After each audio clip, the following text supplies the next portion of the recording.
One thing I think is really important to keep in mind with the treatment of idiopathic MCAS and in the progression of therapies in idiopathic MCAS is that this is not forever.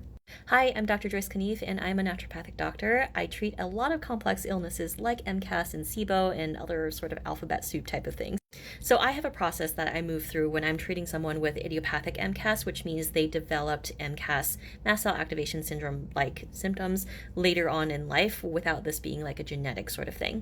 If the mast cell activation syndrome is acquired, then this very often means that there was a threshold in which the immune system received a lot of irritation and then it lost tolerance. And this is a very common pattern with people who have had several chronic infections, festering infections. COVID has done this to a lot of people, or there can be environmental toxicants or exposures, like mold exposure is a very common background for a lot of people who have developed idiopathic MCAS. And for me, in my process, one of the most important things to do when you have mast cell activation syndrome is calming the system. That is that's the base of therapy that most doctors agree on. You have to calm the effects of having mast cells go haywire like this. So first-line therapies generally are those antihistamines, generally are those mast cell stabilizers like cromolyn sodium and ketotifen and things like that. But then you have to address what caused the immune system to lose tolerance in the first place. And this is where gathering the history is really important, right? Because then you can gain the history of, was this patient exposed to mold? Did they have issues with their detoxification system? How chronic was the exposure? Does that mean that they have cofactors that have just been depleted and they are now deficient in some of these vitamins and minerals? Because then we can work backwards in terms of supporting the system and making sure that we are giving incremental support to maybe the enzymes, maybe we're unwinding sort of the dysfunctional systems in terms of like the way the gut is interacting with the liver, the gut is interacting with the brain, and things like this.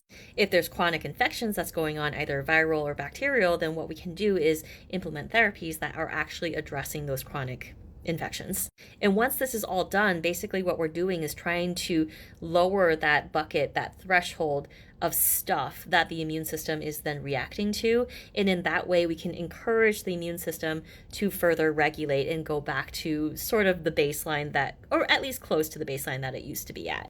And so I think this is a big piece of hope out there for people who have developed mast cell activation syndrome later on in life, that there is a reason that your immune system has reached a certain threshold in which it lost tolerance.